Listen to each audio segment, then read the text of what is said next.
warahmatullahi wabarakatuh.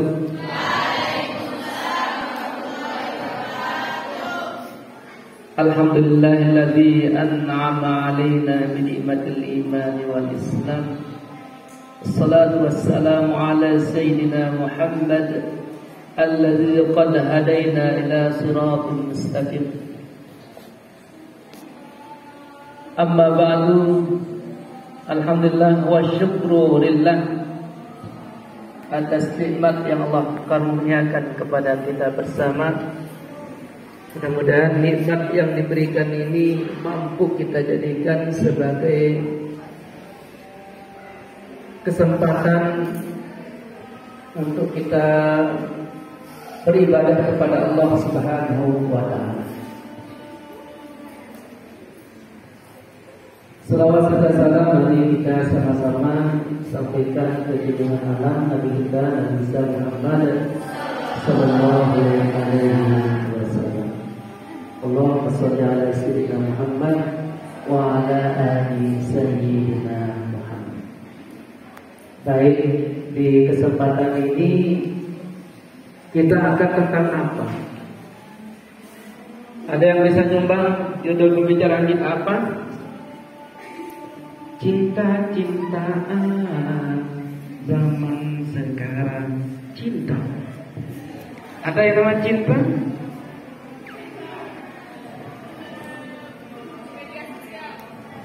Media sosial, medsos.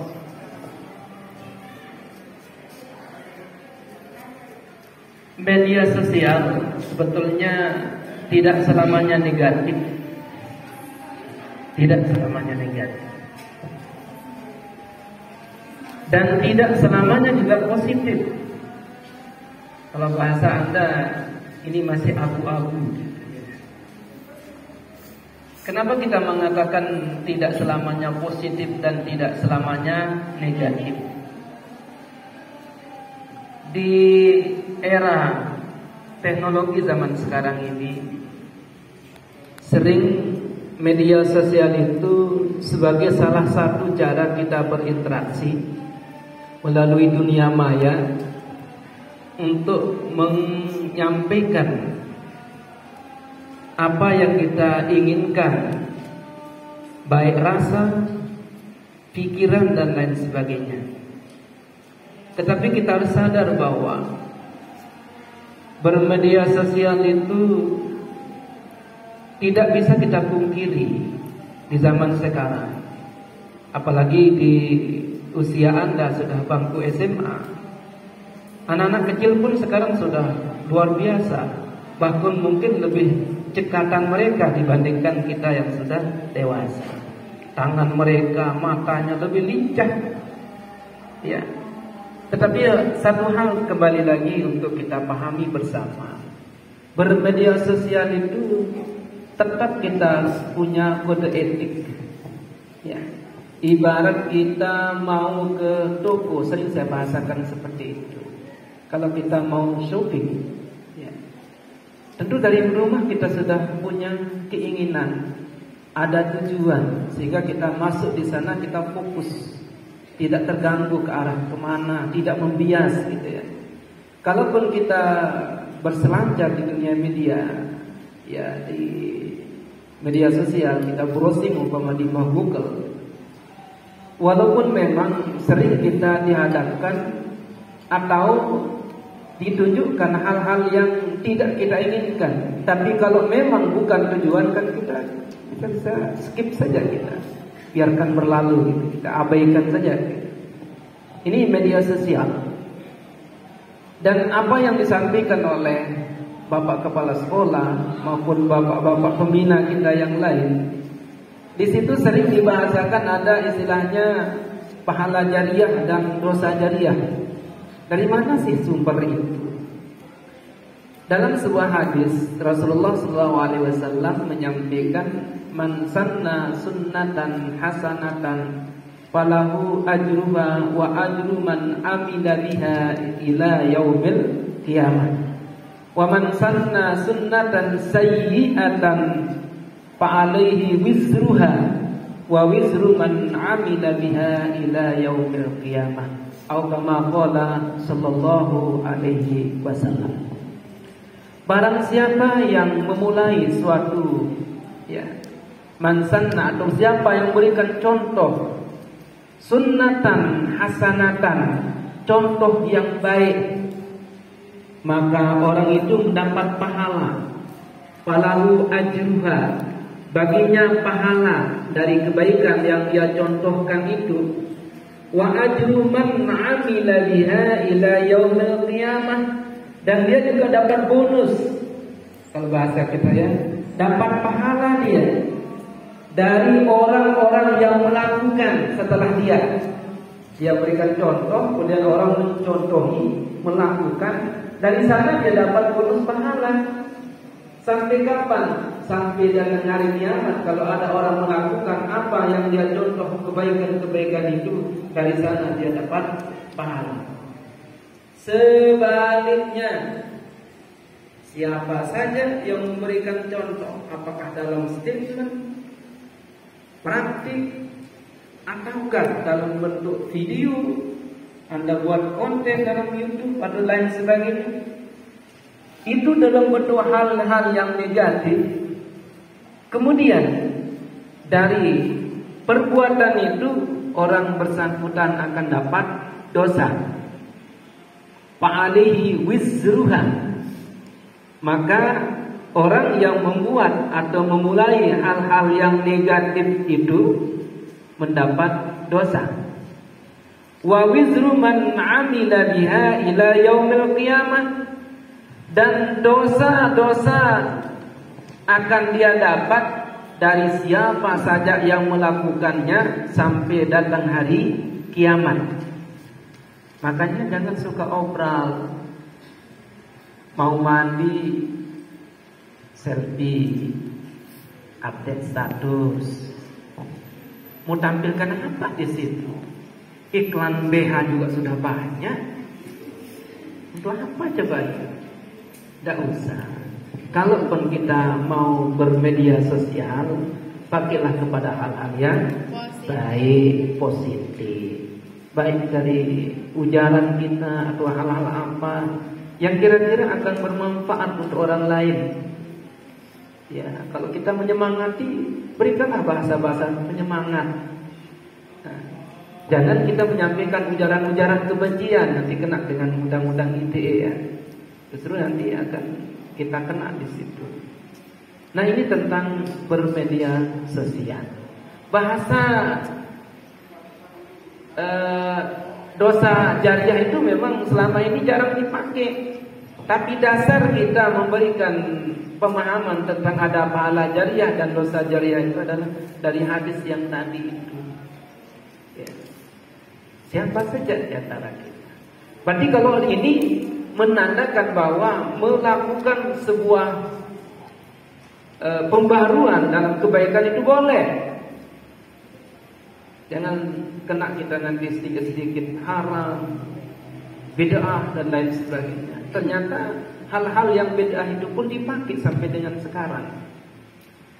Contoh dulu mungkin pernah saya ungkap di depan Anda, tapi tak apa-apa. Ini sekedar untuk dibayanil waqi', untuk ditabyin saja, untuk memberikan penjelasan, untuk menjelaskan duduk permasalahan yang sebenarnya gitu. Waktu pemerintahan khalifah pertama setelah wafatnya Rasulullah sallallahu alaihi wasallam. Siapa khalifah pertama setelah Rasulullah? Abu Bakar As-Siddiq. Abu Bakar As-Siddiq itu diberikan gelar As-Siddiq, satu-satunya orang yang percaya tentang peristiwa Isra dan Mi'rajnya Nabi kita Nabi besar Muhammad sallallahu alaihi wasallam. Yang lain tidak melawan tapi diam. Yang lain lebih banyak melawan dan menolak. Sehingga diberikan gelar As-Siddiq, orang yang benar atau membenarkan. Ya, pas datang ceritanya setelah Rasulullah menyampaikan bahwa pernah Isra dan Mi'raj, semua orang menolak. Bahkan banyak berstatement mengungkapkan langsung spontan bahwa memang Muhammad itu gila. majnun dalam bahasa Arab. Semua datanglah Abu Bakar sebelum diberikan As-Siddiq gelar itu. Dipanggil oleh beberapa orang, termasuklah di sana Abu Lahab, Abu Jahal dan kuncu-kuncunya. Abu Bakar, lihat tuh Muhammad kamu itu, kalau bahasa kita ya, kalau kita bahasa itu memang benar-benar gila. Bukti kegilaannya gimana? Dia pernah mengatakan Isra, perjalanan dari Mekah ke Madinah. Dari Masjidil Haram ke Masjidil Aqsa. Masjidil Haram itu di mana? Di Mekah. Masjidil Aqsa di mana? Di Palestina. Yang ukuran normal dulu orang sampai di sana itu 40 hari ya. Itu pun pakai onta. Ternyata onta juga gesit dia. Sewaktu-waktu bisa lari dia onta itu, bukan jalan pelan-pelan. Ya. Nah, di sana dia menyahut apa? Apa sambutan spontan dari Abu Bakar As-Siddiq? Siapa yang berkata begitu? Muhammad. Oh, Muhammad yang berkata begitu. Oh, kalau memang Muhammad yang mengatakan itu, jangankan dari Masjidil Haram ke Masjid Aqsa, sampai ke Sidratul Muntaha pun saya percaya. Belum diceritakan kalau Muhammad itu juga Mi'raj dari Masjidil Aqsa ke Sidratul Muntaha. Toh juga Abu Bakar itu spontan menjawab begitu. Saking percayanya kepada Nabi Muhammad sallallahu alaihi wasallam. Karena memang dari muda Rasulullah itu sudah digelari Al-Amin. Orang yang terpercaya. Baik. Apa yang dilakukan pada awal zaman pemerintahan Abu Bakar As-Siddiq itu? Ada beberapa peperangan. Pada peperangan itu banyak penghafal Quran dari kalangan para sahabat pada waktu itu meninggal dunia, gugur di medan perang, mati syahid ketika membela Islam. Maka yang khawatir siapa? Umar. Umar membaca situasi ini, sekali perang ini sudah 70-an umat Islam dan penghafal Quran. Bagaimana kalau perang berikutnya, perang kafir dan seterusnya? Yang khawatir sekali adalah Sayyidina Umar bin Khattab, orang yang digelari dengan singa padang pasir, tegas, keras. Karena tegas itu kadang-kadang identik dengan keras. Saking keras dan tegasnya Umar bin Khattab itu, dalam riwayat dijelaskan bahwa sampai-sampai iblis tidak berani berhadapan dengan Umar itu. Saking hebatnya Umar itu. Kalau satu jalan, tidak berani setan untuk berpapasan, pasti akan mengambil jalan lain. Saking hebatnya Umar bin Khattab. Bahkan dia saking beraninya dulu satu-satunya dari kalangan umat Islam ketika akan pindah dari Mekah ke Yasrib yang berubah jadi Madinatul Munawwarah. Hanya dia yang berani hadir di dekat Ka'bah dan mengumumkan kepada halayak ramai, saya Umar bin Khattab besok akan pindah dari Mekah ke Yasrib. Siapa yang mau anak-anaknya jadi yatim piatu, istrinya jadi janda, hadang saya besok. Hanya Umar bin Khattab. Saking pemberaninya Umar bin Khattab. Dan ia yang khawatir sekali. Apa jawaban Abu Bakar As-Siddiq sebagai khalifah pertama setelah wafat Rasulullah? Dia itu mengatakan apa? Oh, ini bid'ah. Bid'ah itu apa?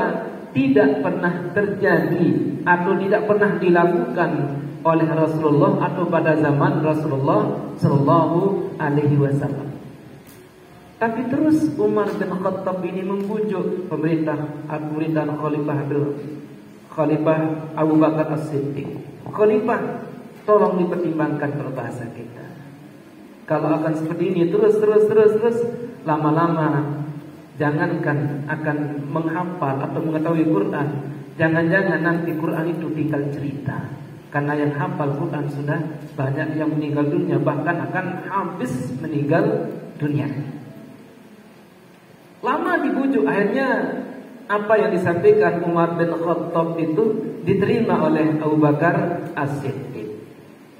Tapi di kalangan para sahabat tidak semua menjadi khattab, tukang tulis, yang ahli menulis, tidak semuanya. Yang terkenal pada waktu itu adalah Zaid bin Thabit, termasuk juga Ali bin Abi Thalib karramallahu wajhah. Berarti yang diangkat sebagai kedua siapa? Zaid bin Thabit, karena itu yang terkenal pada zaman Rasulullah SAW. Dicarilah Zaid bin Thabit, diutus seseorang oleh Abu Bakar As-Siddiq. Jawaban Zaid bin Thabit pun lebih dahsyat. Tidak sekedar mengatakan bid'ah saja. Apa omongannya? Seandainya gunung itu akan dipindahkan jauh lebih ringan, saya akan kerjakan dibandingkan kalau saya akan menulis Al-Quran. Karena tidak ada perintah dari Nabi, tidak pernah juga terjadi pada zaman Rasulullah Sallallahu Alaihi Wasallam. Tapi tetap sama, walaupun mungkin bahasanya kurang lebih berbeda, tapi apa yang dilakukan Umar untuk meyakinkan Abu Bakar As-Siddiq, Abu Bakar As-Siddiq pun meyakinkan Zaid bin Thabit. Barulah terjadi penulisan Al-Quran yang sebelumnya tidak pernah. Yang dipakai jadi medianya apa? Tulang belulang, batu-batu lempeng, pelepah kurma.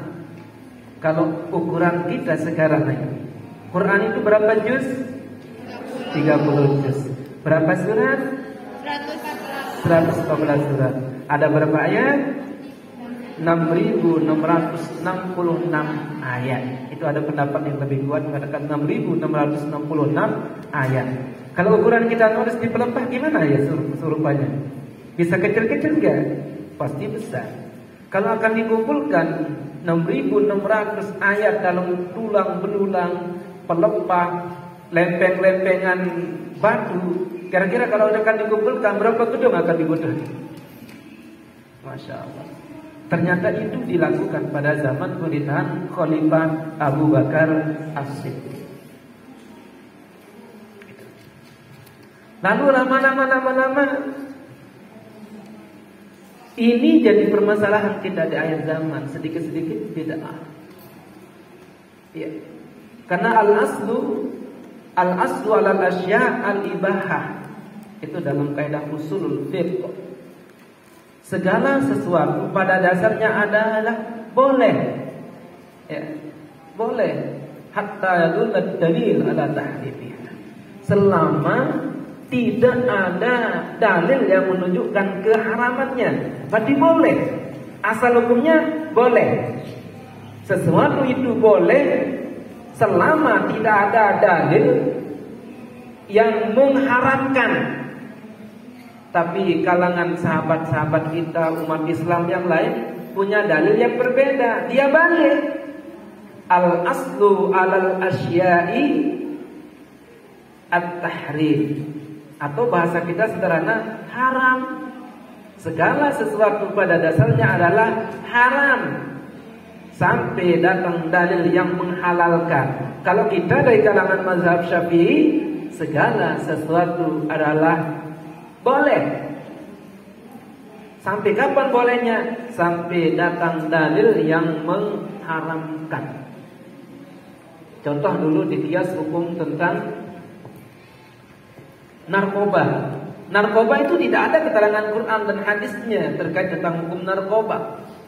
Yang ada di sana apa? Khamr. Minuman yang memabukkan. Tak berani kita mengatakan minuman keras, nanti ada yang jawab es batu pak. Minuman yang memabukkan itu tidak ada hukumnya. Barulah dikiaskan tentang haramnya narkoba itu karena sifat atau dampak yang ditimbulkan, efek yang ditimbulkan sama seperti minuman yang memabukkan.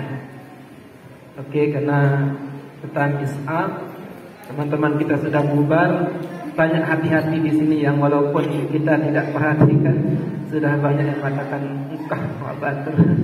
Oke, sampai di sini mudah-mudahan singkat tapi bermakna, bermanfaat buat kita bersama. Mudah-mudahan tidak sebagai pelengkap atau mengisi kesempatan kekosongan yang ada di sini, tapi mudah-mudahan bisa kita ambil sebagai pelajaran untuk jadikan kita patokan supaya kita sehat bermedia sosial. Terima kasih atas teman Anda yang sudah mengangkat tema ini. Karena saya tidak ada kesiapan untuk tampil di tempat ini, tapi yang namanya ilmu ini tija ilaihi nafa'ah wa istughiyanu gina nafsa. Ilmu itu bila kita dibutuhkan kita bisa memberikan, kalaupun tidak kita tetap butuh dengan diri kita sendiri. Terima kasih, kita tutup dengan kita melapaskan hamdalah dan doa kafaratul majlis.